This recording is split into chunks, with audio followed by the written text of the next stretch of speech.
أنا لو خدت تمن الكهرباء الحقيقي التمن هيبقى الضعف، ورغيف العيش مش الكل هيقدر يشتريه ب5 جنيه. تصريحات خطيرة من الرئيس السيسي، وبالأرقام قال للناس تقول الحقيقة، بيبقى الكلام على المكشوف. إزاي الكهرباء ممكن تشتغل 24 ساعة، بس في المقابل لازم تجاوب على سؤال مهم: هتبقى بكام؟ أنا آية الوليلي، كمل معايا الفيديو الآخر عشان تعرف كل التفاصيل. بكل صراحة وعلى المكشوف، الرئيس السيسي جاوب على كل الأسئلة اللي مجننة المصريين، وخصوصا الكهرباء اللي بتقطع في عز الحر. علشان كده وجه الرئيس السيسي كلامه للمسؤولين خلال افتتاحه مشروعات تنموية في جنوب الوادي عبر تقنية الفيديو كونفرنس، وطلب منهم يطلعوا يكلموا الناس ويقولوا الحقيقة. لو أخدت تمن الكهرباء الحقيقية هضاعف تمنها مرتين. طيب الغلبان هيروح مني فين؟ أقطع الكهرباء ولا أغليها؟ وأغليها قد إيه؟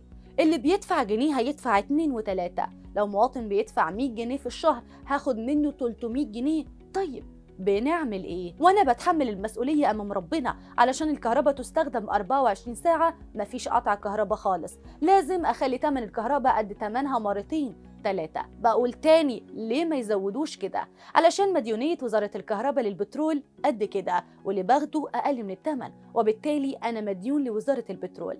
أنا عندي مشكلة إني أجيب البترول بالتمن ده، وباقي الشركات اللي شغالة معانا ليها فلوس عندنا، وده مش وليد النهاردة، ممارسات ماشيين فيها بقالنا سنين. ورغم إن الدول بدأت تحط خطة رفع الدعم عن الكهرباء بقالنا 8 سنين، الرئيس السيسي قال إحنا عملنا خطة في 2016 ده علشان نخلي الحاجة على قد تمن تكلفتها، لكن لازم تحطوا في الاعتبار تحديات أزمة كورونا والأزمة العالمية والمشاكل اللي حوالينا وتأثيراتها علينا. الأمور مش ماشية كده يعني، ومواردنا مش كتير علشان تسمح إننا نقابل التحديات دي من غير جهد ولا تحمل. كلام الرئيس ما كانش على الكهرباء وبس، ده كمان فتح الكلام على رغيف العيش اللي الحكومة أكدت أكتر من مرة إنه خط أحمر ومحدش هيقرب منه. بس المفاجأة في الأرقام اللي قالها السيسي، وقال إن رغيف العيش بيتكلف 1.25 جنيه.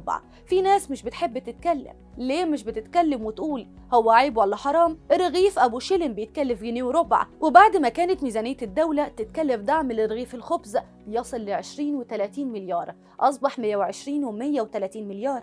الرغيف أبو 5 صاغ 8 جنيه وربع بيكلفني 130 مليار جنيه. لو الرغيف النهارده ب3 أو 4 أو 5 جنيه في ناس تقدر تشتريه، بس مش كل الناس تقدر تشتريه. فلازم نكون متفاهمين، لأن الدولة في النهاية موازنة وطاقتها المالية كده. وحسب الرئيس، خلط الذرة مع القمح في رغيف العيش يوفر للدولة نحو 600 مليون دولار أو أكتر سنوياً، وده حسب سعر طن القمح.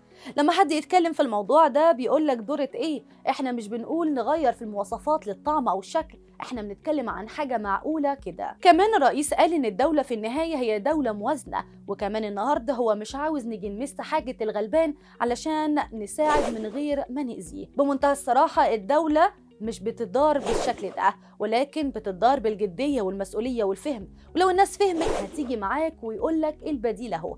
ممكن الكهرباء تشتغل 24 ساعة طبعا، بس بقى بكام؟